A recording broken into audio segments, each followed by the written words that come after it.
Hey everyone, it's Sevy. Version 5.0 featuring Natlan is arriving very soon, and I know a lot of players are looking forward to its storyline, exploration, gameplay mechanics, brand new equipment, characters, and more. Thankfully, I was invited to join the Creator Experience server, where I had the chance to experience these things earlier, and of course, I was really excited to try out the newest additions to the character roster, Mualani and Kachina. With that, I'll be publishing early preview videos, starting with the upcoming 5.0 Phase 1 5-star Mualani. In this video, I want to do a compact explanation of how she works and some team sample showcases to hopefully help you consider if she's someone you'll be interested in pulling. Then I'll be publishing a full guide later on the official release. And a quick disclaimer first, since the footage and testing was done on the Genshin Creator Experience server, there may still be changes between this version and the official release, but they should be very minor if ever. And despite doing a bunch of testing in Abyss, I unfortunately can't show that footage for now, but do know that my testing was done both in overworld bosses and Abyss runs. With that, let's dive into it. Mualani is the first limited 5-star of Natlan. She's a Hydro on-field DPS that scales on HP with a surfing mechanic for both her combat and exploration capabilities. So how does she work? When you cast her skill, she enters her Night Soul Blessing mode, where she surfs on Sharky. She'll gradually consume Night Soul as indicated by the gauge beside her. Night Soul is a kind of energy or fuel for a Natlan character's unique mechanics. Mualani will stop surfing when it gets depleted, unless you have Phlogiston reserved. Phlogiston is simply another type of energy bar that's exclusive to the Natlan region. You can only activate or recharge it through Natlan's various mechanics. And Natlan exploration is so much more convenient due to Phlogiston extending her surfing state for a very long duration. It's even possible to chain exploration mechanics in Phlogiston areas by switching to her into other Natlan characters as well, and it looks really cool and smooth while doing it. She can cover really good distances, and she's overall a fun addition to our bunch of special traversal units. While surfing, if you come into contact with an enemy,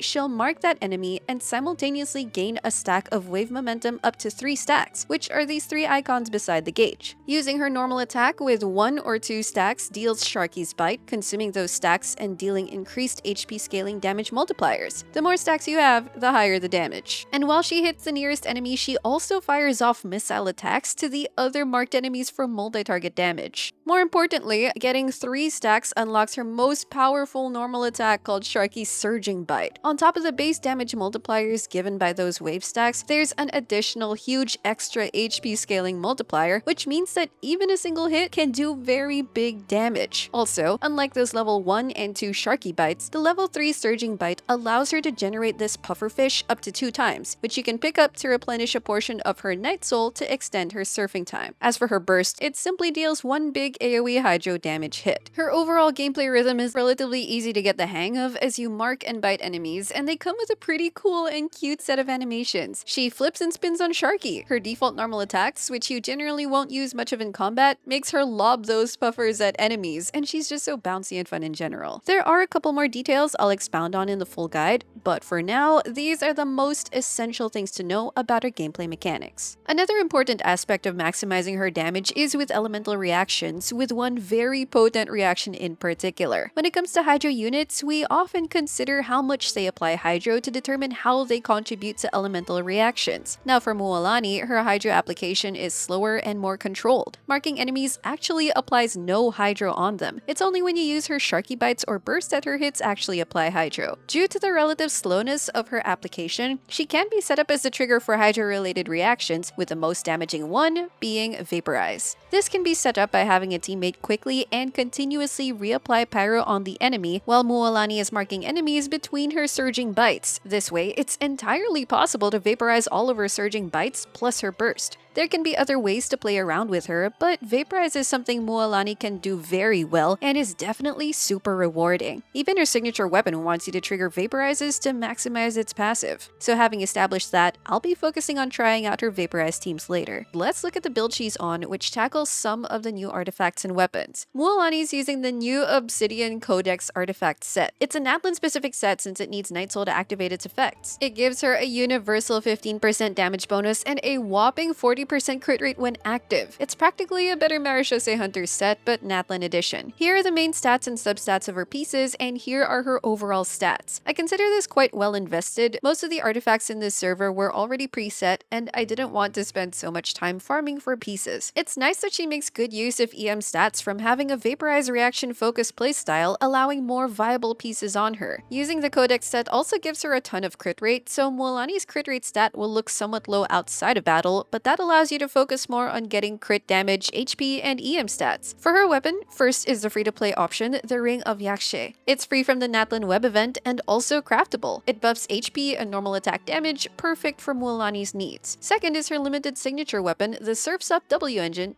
Catalyst, gives a huge crit damage stat, an HP bonus, and a normal attack damage buff, which maintains max stacks by triggering Vaporize. Now, if you're wondering about how good her signature weapon is, it's definitely a very significant difference over her free-to-play and most other weapons. In practical testing in calcs, the damage increase is about 30%. However, this doesn't mean that her free-to-play baseline power is weak, because it's still really good, and I had no complaints with my Abyss clear times. If you just really want to get a huge spike in damage from her free-to-play and most other 4-star and 5-star options, that's what her signature offers. Now, let's see some of Mualani's team examples and combat showcases, and again, I'll be focusing on her vaporized teams for now. Let's start with a predictable team combo, the Mualani Xiangling core. Xiangling's Pyronado synergizes perfectly with Mualani's need for a fast off-field pyro applicator, though you want Xiangling's C4 to maximize her burst uptime. Xiangling will generally end up as a solo pyro teammate, which means she'll need a lot of energy recharge and particle sources to ensure reliable burst uptime. There can be other more niche recommendations for pyro application, but Xiangling is a highly recommended and free unit anyway, so all players have access to her. Then I just treated the other two team slots as flex slots, as long as the units don't disrupt the Vaporize setup. In this first demo, I used a very free-to-play or new player-friendly team with Kirara and Kachina. Kachina has the support Natlan artifact set equipped, so if she triggers a reaction on Hydro, that buffs Mualani's Hydro damage bonus. Kirara is there mainly to provide strong shielding and prevent interruptions. So there's the damage, but we weren't able to one-cycle the Mountain King, so let's give our teammates a significant upgrade. Now we're using the two Archons, Nahida and Zhongli. Nahida's Dendro application will maintain a burning aura on the enemy, and her Elemental Mastery buff boosts Mualani's vape hits. Zhongli's Thick Shield, on the other hand, ensures that Mualani's surfing time won't get interrupted, and his Universal Elemental Resistance Shred effect also boosts the team's damage.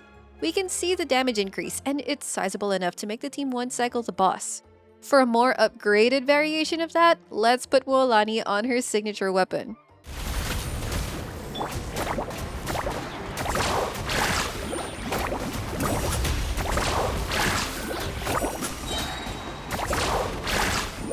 And even before Mualani's full combo was finished, the boss was practically near death anyway. When enemies are very spread out, you can end up spending Night Soul chasing enemies, which might limit your surging bite triggers. So good enemy grouping and positioning awareness help alleviate that. With enemies that are close together, that can quickly give you multiple wave stacks for a faster combo. As I was testing, there were two more unfortunate gameplay quirks I noticed. One is that her missiles can be blocked by obstacles, such as this clip where Zhongli's pillar actually blocked the missile.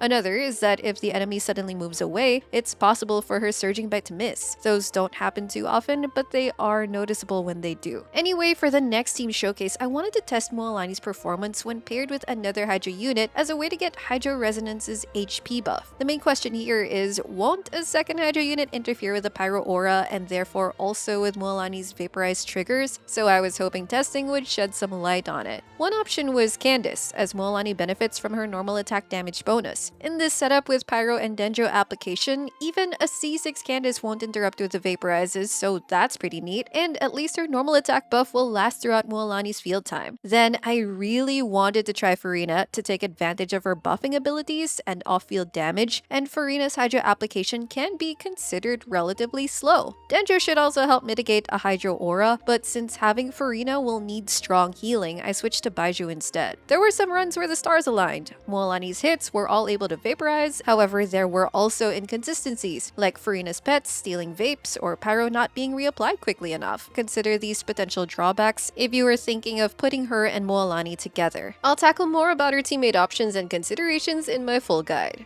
To wrap it up, let me share some first impressions. So far, I'm pleasantly surprised by her playstyle and performance despite some of the quirks I encountered. We've been able to execute forward vaporized playstyles with various Hydro characters, but we haven't quite had a Hydro character with all signs pointing to this specific playstyle until now. As for Mualani's overall damage potential, it's strong without being meta breaking or power creeping, and players who get their dopamine hit seeing those single huge damage numbers will be rewarded with the right setups. And when it comes to her teams, she already has some viable combinations of accessible teammates as well as more premium teammates among 5 stars. However, I'm hoping that she can get more synergistic teammates in the future, like HP buffers, more off-field DPSs that won't interfere with vapes, or just supports in general. That being said, there's a lot of time and room for her teams to grow stronger. That's it for our first look at Mualani. Comment down below your thoughts on her so far based on this first look, and if you'll be pulling for her. If this video helped you out, don't forget to leave a like, subscribe to my channel if you haven't already, and I will see you all soon. Take care!